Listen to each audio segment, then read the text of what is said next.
morning, Jaguars. Welcome back to this week's live episode of MVTV. I'm Toby Waldeck. And I'm also Toby Waldeck. To start this episode off, let's go to reporter Sarah Petropoulos with some tasty treats for this fall. Happy Halloween, Jaguars. Today we're going to head into the kitchen and learn how to make some festive treats to get into the Halloween spirit. The first recipe is a fall spin off dirt and worms. You'll need 1 pack of chocolate pudding and 3 cups of milk. Then stir for 2 minutes and let sit for 5. While the pudding sits, crush up 16 Oreos. Then add the pudding to 3 small cups. Next, add your crushed Oreos to the top. Then add candy corn pumpkins and top it all off with green icing for vines.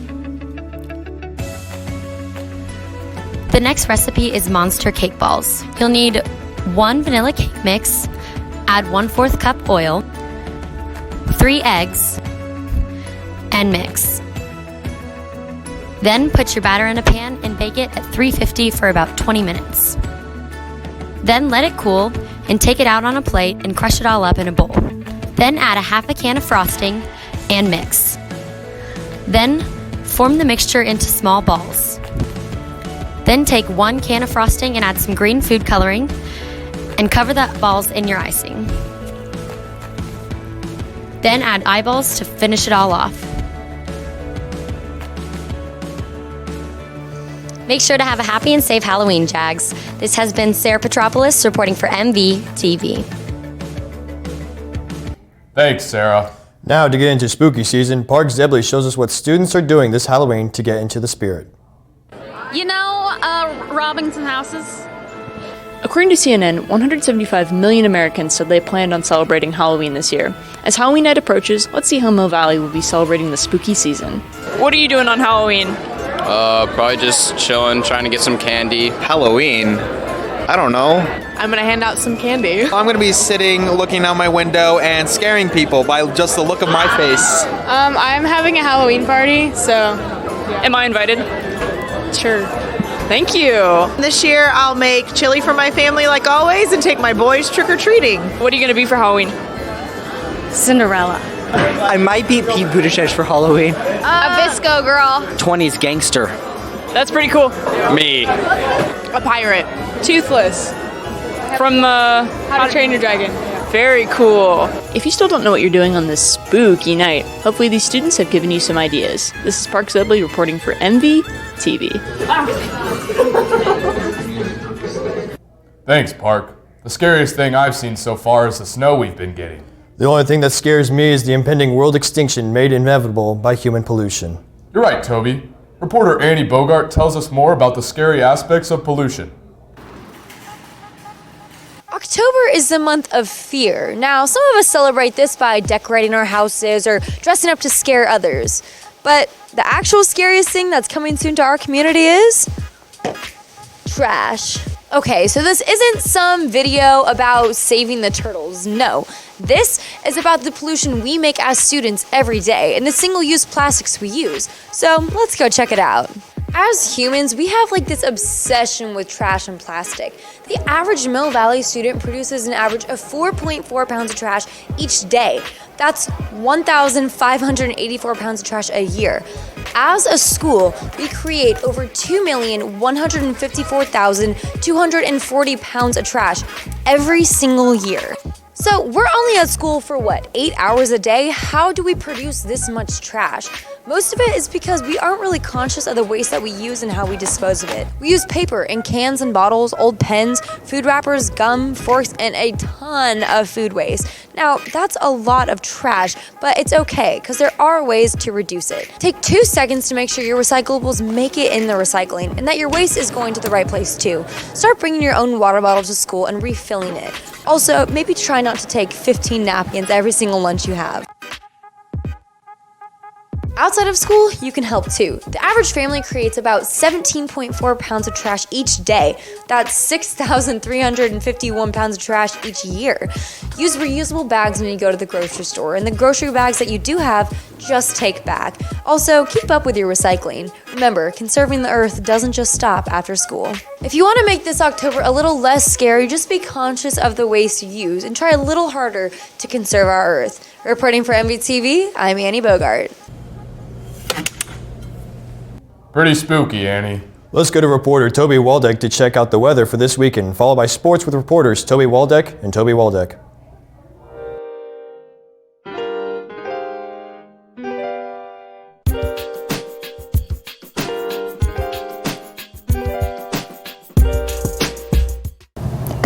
This is Toby Waldeck here with your weekend weather update. On Friday, it'll be partly cloudy with a high of 49 and a low of 30. A chilly night to go to our football game here at home. The theme is Blue Out. And then on Saturday, it'll be sunny with a high of 46 and a low of 33. Another chilly day to head out to Rimrock Farm to support the cross-country team as they compete in state. And then on Sunday, it'll be partly cloudy with a high of 54 and a low of 38. Good luck to debate this weekend as they compete at KCKCC. That's all for your weekend weather update. Have a great rest of your week, Jags.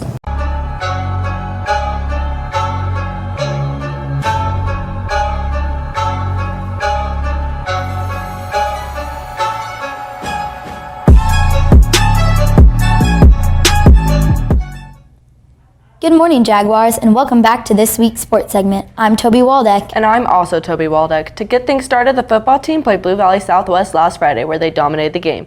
The Jaguars' offense were on fire as they were able to score 8 touchdowns, winning the game 56-14. They play tomorrow against Topeka West in the first round of playoffs, so go and show your support. The boys' soccer team wrapped up their season on Tuesday, where unfortunately they suffered a tough loss 0-8 at Blue Valley West. Congrats on a great season, boys. We would like to highlight the boys' soccer C team as they went undefeated this year. The boys had an impressive year where they won all 12 of their games, which was first for any soccer team. Our success came from our practices and our work ethic, and our team chemistry was high this year. The way we worked well together and getting after it every day, constantly. Us sophomores coming back to C team this year knew that this is what we wanted to do. So I wouldn't necessarily say we expected it, but it was one of our main goals at the start of the season. We worked together as a team, and I think this year, even though we had a lot of sophomores and a lot of freshmen, we just meshed really well, and I think Coach Siston helped with that. I think one of our main motivations was Coach Siston's first year, and we're going to make his first season a memorable one. We built up chemistry, and we just got better as the season went on, and also the fans helped with that. They just brought us together. Our support for the soccer program this year has been phenomenal. Whether it was a varsity night game or a C team game, our fans have come out and supported us amazingly. Being undefeated is it's a great feeling, but I mean, it would be better if we went out and did it again next year. The team quickly became a fan favorite, which sets the future of MV Soccer up for great success in the next few seasons. The cross-country team went to JCCC on Saturday, where they competed in regionals. Both the boys and girls teams won, with Morgan Coca placing first for the girls and Darius Hightower placing first for the guys. They will be competing at state this Saturday at Rimrock, so good luck to them. On Saturday, the volleyball team competed in sub-state at Shawnee Mission Northwest. The girls beat Olathe Northwest 2-1 to advance to the finals. Unfortunately, they could not beat Shawnee Mission Northwest in the finals. Congrats on a great season, ladies. That's all we have for this week's sports segment. I'm Toby Waldeck. And I'm also Toby Waldeck. Have a great weekend, Jags. Thanks, Tobies. Hey, Toby, what's your favorite thing to do in the fall? I like carving pumpkins and going to haunted houses. Well, if you don't like those options and need something to do, reporter Maddie Williams has some activities you can do this fall. Now that Halloween is almost over and October is coming to an end, here are some fun fall things to do this month. Go apple picking. Me and my friends went to an apple orchard called Cider Hill in Kansas City, Kansas. We got apple cider and donuts. Go to your favorite coffee shop and buy a fall treat. I went to Alchemy in Lawrence and got a butterscotch donut. Break leaves for your neighbor. I'm sure they'll appreciate it. And don't forget to jump in them when you're done. Go buy a new fall sweater. I thrifted mine, of course, at this place called Arizona Trading Company in Lawrence. Spend some time outside. Hi, this is Maddie with some leaf ASMR. Crunchy. Have fun with these fall activities, Jags. This has been Maddie Williams reporting for MVTV.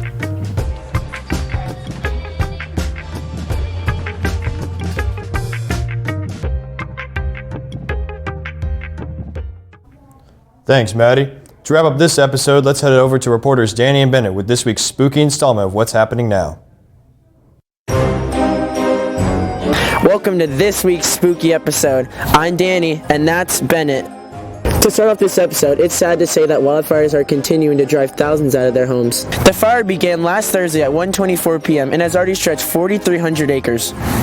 At a conference held by officials on Friday, they stated that the fire is concerning considering the wind is supposed to intensify. In just one day, it forced 40,000 residents to leave their homes. Pacific Gas and Electric shut off all power to almost 1 million customers to stop the spread of the flames. On a lighter note, famous rapper Kanye West recently dropped his highly anticipated 9th studio album, Jesus is King. The album contains 11 songs and revolves around a religious theme. The record includes song titles such as Closed on Sunday, Follow God, Use This Gospel, Jesus is Lord, and On God. The album was released a total of 392 days after its official announcement. The album, however, is garnering low reviews compared to other Kanye projects, receiving a 57 on the Metacritic and other low scores from various sources. Last Tuesday, a fight broke out between the Mexican army and the Sinaloa cartel over El Chapo's son, Olvido Guzman. Earlier that day, he'd been captured by Mexican police, which sent an uproar of violence through the city of Culiacan. Gas stations were being attacked and lit on fire while cartel gunmen roamed the streets in trucks, at least one of which was armed with a mounted machine gun. Officers that held Guzman were quick to release him to prevent further tragedy after being outnumbered by the Sinaloa cartel. That's it for this week's episode of What's Happening Now. Peace.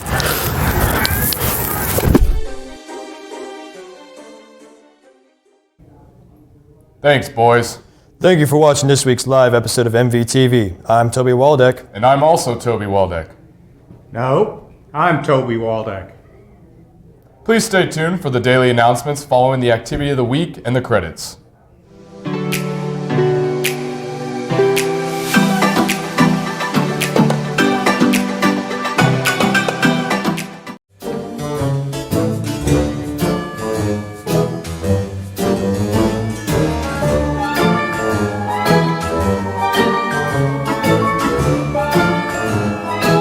And we are back with your office announcements for October 31st. Jag Pride members, go to Miss G's office immediately after school to begin judging doors. Students signed up for Trick or Treat so others can eat. The event has been moved to next week, Monday the 4th through Wednesday the 6th. If you are no longer able to participate or need to move your sign-up time, report to GL 102 in seminar. Any girl interested in playing softball this spring needs to attend a brief meeting in Coach DeWild's room A107 today after MVTV. Any freshman that is interested in trying out for the boys basketball team this upcoming season, there will be an informational meeting on Tuesday, November 5th in Coach Bennett's room A206 at 2:20 p.m. Any sophomore through senior that is interested in trying out for the boys basketball team this upcoming season, there will be an informational meeting on